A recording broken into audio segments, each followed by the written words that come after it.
Assalamualaikum warahmatullahi wabarakatuh. Perkenalkan, nama saya Kamilia Arum Delima Citra dengan NPM 201111000190. Saya dari Program Pendidikan Guru Madrasah Ibtidaiyah UIN Raden Intan Lampung. Pada video kali ini saya akan menyelesaikan tugas mata kuliah Pendidikan Lingkungan yang diampu oleh Bapak Suhardiansah MPD dengan tema kerusakan lingkungan yang diakibatkan oleh limbah rumah tangga yang mencemari tanah. Saya telah melakukan survei di daerah tempat saya tinggal mengenai pencemaran tanah yang diakibatkan oleh limbah rumah tangga. Di sini dapat kita lihat bahwa banyak sekali sampah dari limbah rumah tangga berbentuk plastik yang kita tahu bahwa sampah ini sangat sulit untuk diuraikan. Sebenarnya apa sih pencemaran tanah itu? Jadi, pencemaran tanah ialah kondisi permukaan atau bawah tanah yang tercemar oleh polutan dan kontaminan. Pencemaran tanah yang disebabkan oleh limbah rumah tangga dapat menyebabkan gangguan kesehatan pada manusia dan ekosistem secara keseluruhan. Pencemaran tanah berarti adanya bahan kimia beracun dengan konsentrasi cukup tinggi dalam tanah, sehingga berpotensi membunuh makhluk hidup di dalamnya, dan juga dampak gangguan kesehatan pada manusia serta ekosistem secara keseluruhan. Tanah adalah salah satu komponen alam yang sangat penting untuk kelangsungan hidup setiap makhluk.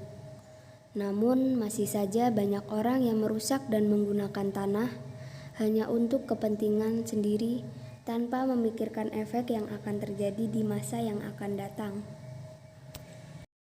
Dampak yang diakibatkan oleh pencemaran tanah. 1. Mengurangi tingkat kesuburan. Tanah yang tercemar akan mengalami penurunan kesuburan.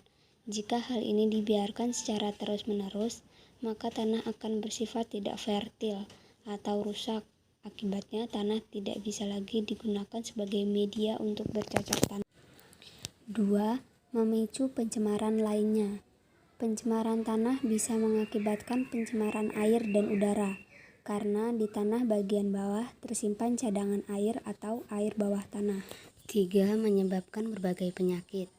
Pencemaran tanah bisa menyebabkan berbagai masalah kesehatan, misalnya diare, penyakit kronis jangka panjang, malnutrisi, kerusakan ginjal, hati, dan masih banyak lainnya. 4.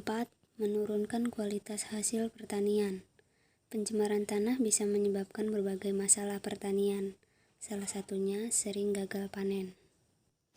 5. Tanah bersifat toksik atau beracun. Toksisitas tanah sangat berpengaruh pada kehidupan makhluk hidup di dalamnya.